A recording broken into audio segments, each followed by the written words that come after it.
Mé jméno je René Pacholík a ve společnosti zastávám funkci ředitele vývoje a také architekta a správce serverů. Naše společnost se jmenuje VIS Plzeň, máme řádově 100 zaměstnanců, budujeme informační systém pro školní jídelny, kde jsme zhruba na 50% trhu.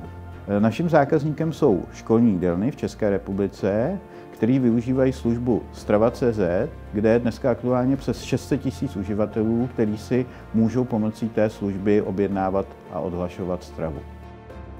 První výzvou nebo důvodem byla dostupnost hardwaru, že se o ten hardware opravdu nemusíme na rozdíl od minulosti starat. A dalším důležitým aspektem pro nás bylo to, že naše požadavky na vlastně výkon nejsou celý rok konstantní. To znamená možnost škálování toho systému během toho roku, kdy my máme školní rok a ten běžný rok jsou pro nás důležité. Je pro nás výhodné platit jen ty spotřebované prostředky, protože hlavně my v tom školství o prázdninách potřebujeme méně výkonu a tím pádem taky méně platíme. 10% ročně ušetříme tím, že přes ty 2 měsíce můžeme snížit ty naše požadavky na prostředky. My jsme na začátku oslovili několik poskytovatelů s nějakými parametry na základě těch znalostí, které jsme měli.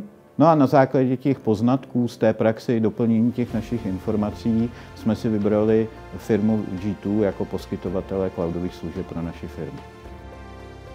Tak, my jsme k té migraci do cloudu přistoupili tak, že ty původní systémy jsme nechali běžet a protože jsme je potřebovali škálovat, tak jsme postupně do cloudu převáděli vlastně ty nové prostředky. Na tom jsme si vyzkoušeli, že všechno funguje, že jsme se taky všechno naučili, no a postupně jsme tam převedli veškerý provoz.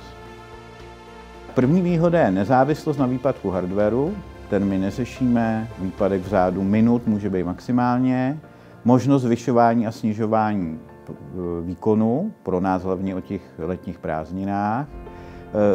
Při aktualizaci operačního systému se vlastně ten stav zálohuje, takže případná nehoda pro nás nic neznamená. No a když vytváříme nový ten virtuální počítač, tak používáme vlastně vzor toho původního, to znamená zrychlení vytváření nových serverů. Našemu zákazníkovi vlastně to, že jsme v cloudu, přináší to určité jistoty pro těch 600 000 jejich strávníků. Vysokou dostupnost provozovaných služeb, to znamená strávníci můžou objednávat ráno, večer, v noci, ve svátek.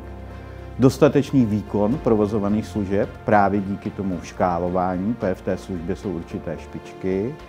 No a jistotu v ochraně uložených dat. Když to shrnu do jedné věty, systém funguje 24 hodin denně a nejsou s ním problémy.